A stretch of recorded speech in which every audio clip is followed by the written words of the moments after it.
मौला के पास अपनी गुजारिशात लेके, अपनी खताएं लेके, और करबला और नजफ और सामरा की ज़मीन पे, और इस वक्त हम वहाँ पे खड़े हैं जहाँ मौला ने एक चैनल की खता को बख्शा, यानी जनाब हुर अलैहिस्सलाम के रोज़े पे खड़े हैं। और हमारी खुशकिस्मती है कि पाकिस्तान का फ़ख्र क़िबला सैयद शहंशाह हुसैन नकवी साहब अल्लामा हमारे साथ हैं, और क़िबला यहाँ की ज़ियारत करके जा रहे थे। हमारे साथ जो एक हुस्न है वो इमाम हुसैन का हुस्न है, वो बॉर्डरों का ख्याल नहीं करता, वो सारे हुसैनी पूरी दुनिया में एक है। लद्दाख के कुछ मोमिनीन हमारे साथ हैं, मेरे ख्याल लद्दाख इंडिया करगिल, और बड़ी मोहब्बत से आगा से मिल रहे हैं। यहाँ क़िबला भी सैयद हमारे साथ हैं। तो आगा साहब, क़िबला शहंशाह नकवी साहब लद्दाख के और पूरी दुनिया में उर्दू बोलने वालों के लिए क्या पैगाम देते हैं?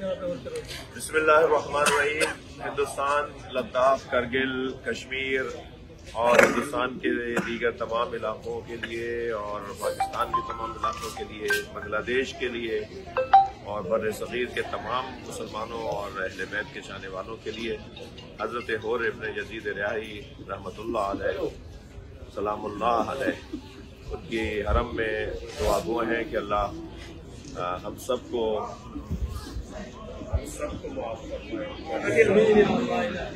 हमारी गलतियों को माफ फरमाए, मोहतात रहने की और मुतवज्जे रहने की तौफीक अता फरमाए।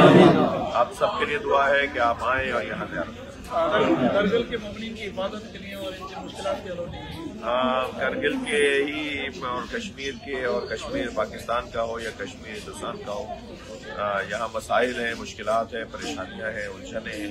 उन सब मसाइल के हल के लिए बुलंदतर सलवात।